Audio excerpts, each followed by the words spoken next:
the All Progressive Congress has conducted their convention, which was between the 25th to the 28th of March 2026. So notable people like President Bola Ahmed Tinubu, um, Vice President Kashim Shettima, and many other party chieftains were also participated in the convention. So it's done, and then the national chairman has been elected, and various executive committee of the All Progressives Congress. I think what really stood out to me and many of us is the president's speech um, during the convention. That's really what stood out.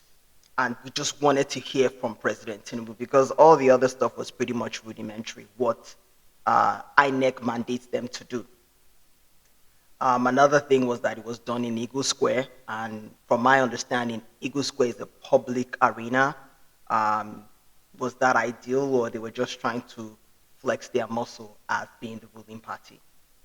Nonetheless, President Tinubu talked about various things. Of course, he talked about all the existing protocols. He observed the existing protocols. He acknowledged their initial party leader and former president, President Muhammadu Buhari, acknowledged him, observed silence on his behalf.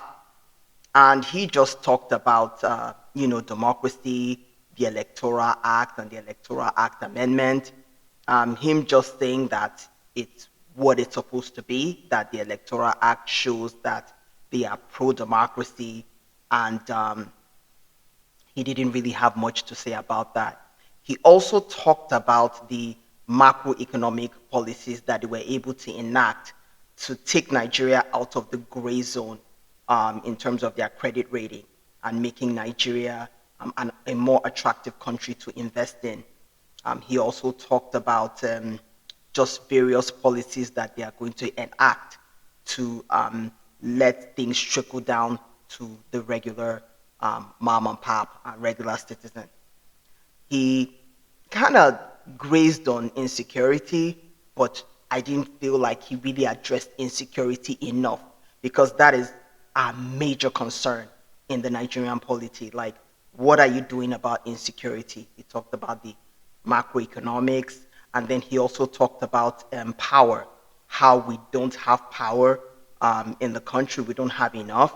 And he said that there is a power investment company that they are enacting so that they're able to bring forth over 1,000 megawatts.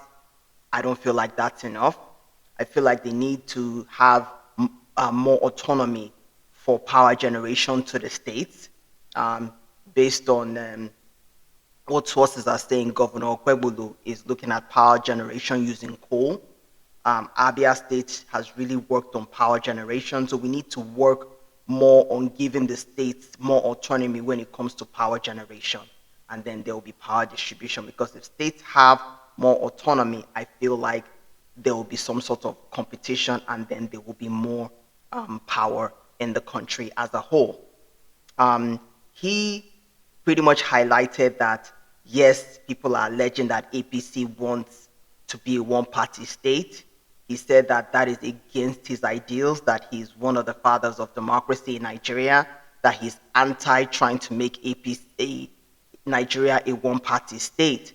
However, he's not going to negate the freedom of association, which constitutes a free civic space.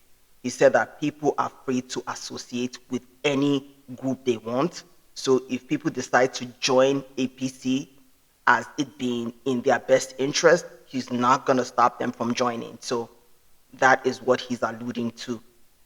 So these are some of the major things that he did address. And I was a bit underwhelmed about the whole thing. I feel like he should have addressed the insecurity a lot more. He should have addressed more of the rule of law, because that is the challenge that people are going through with regards to the rule of law, and it's not really being enacted like it should. But what are your thoughts on the president's speech? What are your thoughts in terms of mobilizing APC to make sure that they are a force to be reckoned with during the campaign and during the elections? What do you guys think about it? I feel like another thing he did discuss as well, he talked about the young people being leaders of tomorrow, talking about what his wife says, that why is it that only men bring forth motions and women are not bringing forth motions, that they are going to work on that. I feel like the president needs to highlight more on what their plan is to empower youth and what their plan is to empower women and to get them more involved in the electoral process, and how he will support that. Will he support that using an executive bill, making more, having more female ministers, having more female directors of major agencies? So these are things that I feel like he should have highlighted to make women feel included in governance in Nigeria. In addition to that, youth, you just talk about that they're leaders of tomorrow and talking about technology. What else? I mean, I didn't expect your speech to be 4 hours long and to talk about your manifesto, but everybody was looking forward to hearing from you, Mr. President. And I feel like it was an opportunity that was missed. And my final conversation, the way the president spoke in the National Convention was different from the way he spoke on Democracy Day. I feel like his words were a bit more slurred in this convention.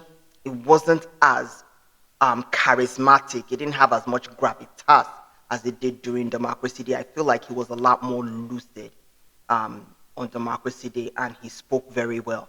So I didn't know what was going on and during the convention. Is he undergoing some treatment for some sort of illness that's making him drowsy to make his words a lot more slurred? I also noticed that he had a cold. I think this is the season. Even myself, I have a cold, so I wouldn't think so. Maybe he was taking some kind of allergy medication, because most allergy medications make you drowsy. So that's just an observation that I noticed. But what do you all think about the president's speech? Let's hear it in the comments, y'all.